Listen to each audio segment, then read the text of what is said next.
Hold on a minute, I need to get ready.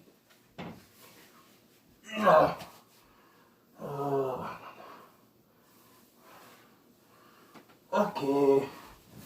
Okay, here comes Rado. Hi.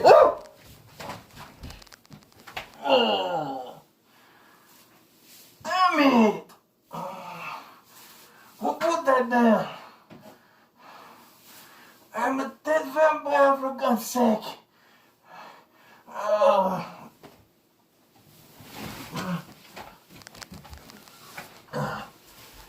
Okay. Okay.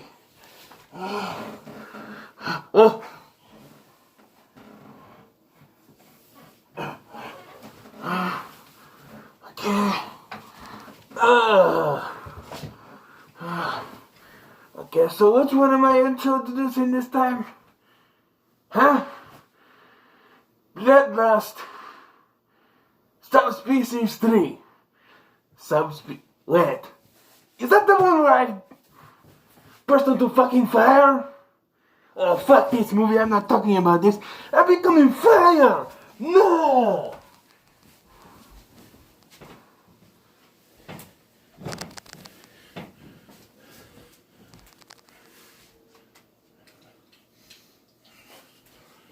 Okay, taking Radu doesn't care for this film. I thought this was better than the second one, though, to be honest. Yep. Radu. Alright. Bloodlust, Subspecies 3. Picking up where the last one left off, Rebecca says she's gonna wait for her sister till nightfall. And then, at the beginning of this film, she takes off right away. To be honest, though, the fact that they were planning on a sequel this time made it better. The only retcons were ones already established in the second film, so there wasn't anything really new retconned. We bring back Mel, who's the guy from Friday the 13th, Part 7. We bring back Marine. We introduced this new character from the CIA who's in for like 5 minutes. Really. And of course, we got Radu, Michelle, and Mommy from the last film. Radu grabs Michelle, or no, the mom does, because Radu is incapacitado, and Mom resurrects Radu, which I don't understand how he's even dead to begin with, because I don't know. And so, meanwhile, the sister is busy. Now, remember how I mentioned in the second film how the nudity in that film made sense because of she was taking a shower. In this film, it half makes sense. The first time we see nudity is with Rebecca when she's changing out of bloody clothes into a jacket. That makes sense. Second time is when Radu brings in a strange woman so that they can feed, and for Michelle to feed, and he just rips open her top and shows her tits. I'm sorry. There's ways to have nudity in your films that make sense, and there's ways that have nudity in the film just to have nudity. When you're showing that you're in a shower, that makes sense. When you're changing your clothes, that makes sense. When you just bring a woman in and, rip open the top and say, there you go, boobs. It's like, that's having nudity for the sake of having nudity. I understand. Rated R movies having nudity in them, that's the thing sometimes. But the nudity has to make sense, not just, to drink her blood from her neck, he didn't need to open her top like that. It doesn't make any sense. Now, I am very confused on people. Now, Mel eventually ends up believing the story of what's going on. But you have this Inspector Marine who doesn't believe what's going on. There's another character who doesn't believe what's going on. But it was established in the first film that everyone in Romania was aware of, at least everyone in this town, and it seems like they're still in the town, that everyone in the town was aware of the vampires as they cut off the head of the old lady and struck her through the heart with a stake, and wanted to do the same thing to, was it Mara, whatever her name was, to her. And so, yeah, the fact that no one, all of a sudden there are people that don't believe it, even though they live in Romania where it's very known, doesn't make any sense to me. I mean, it makes sense in the second one, they're retconning stuff, it still doesn't here. Mel finally believes, and then,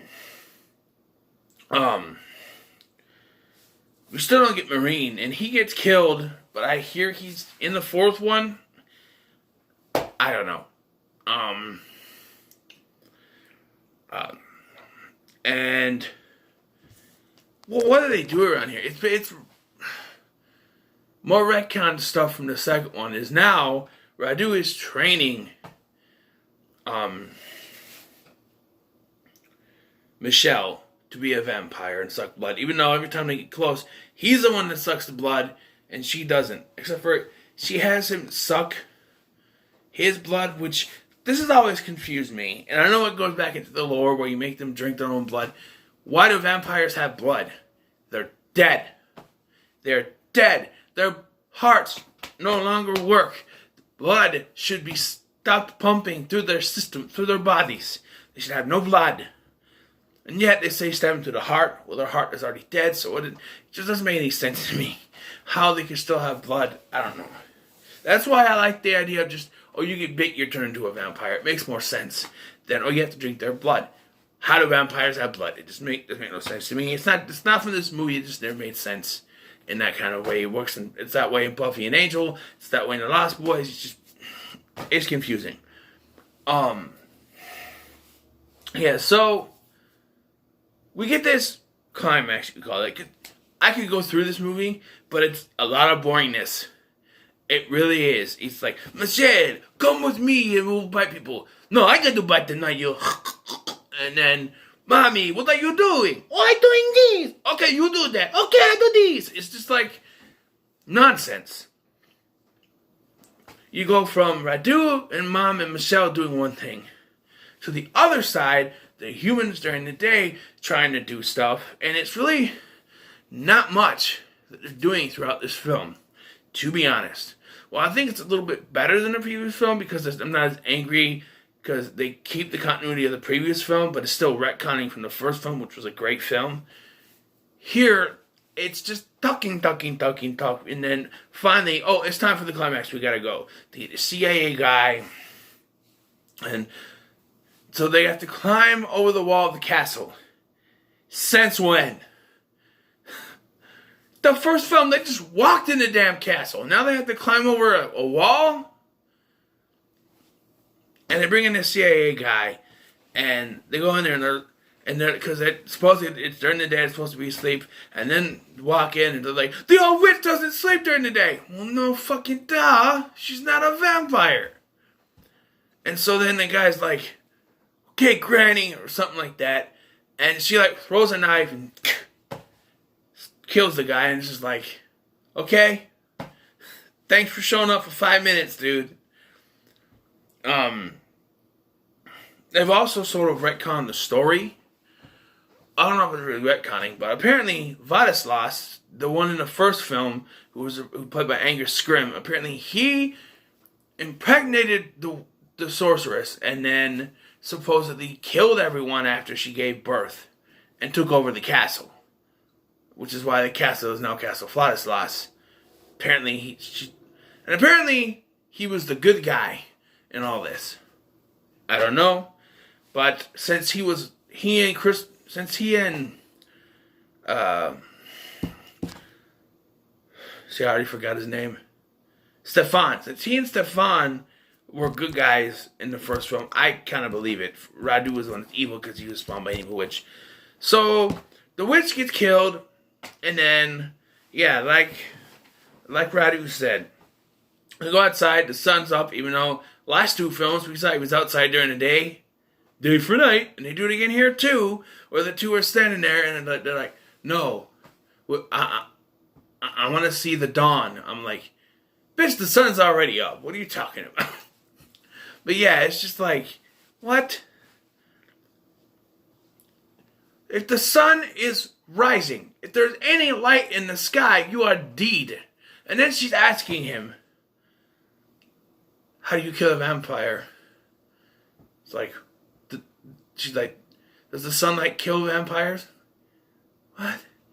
Stefan already told you this in the first one, woman.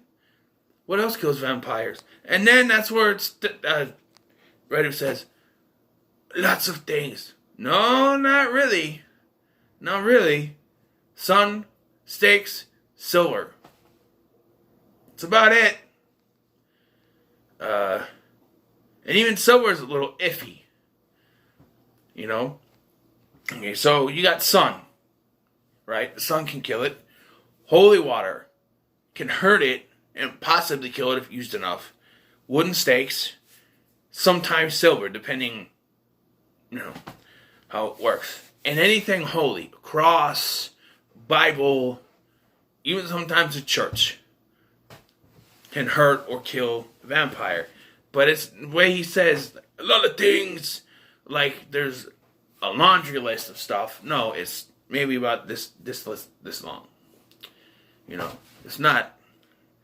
Well, he bursts into flames, and when he falls down, his head gets cut, and his hand gets punctured.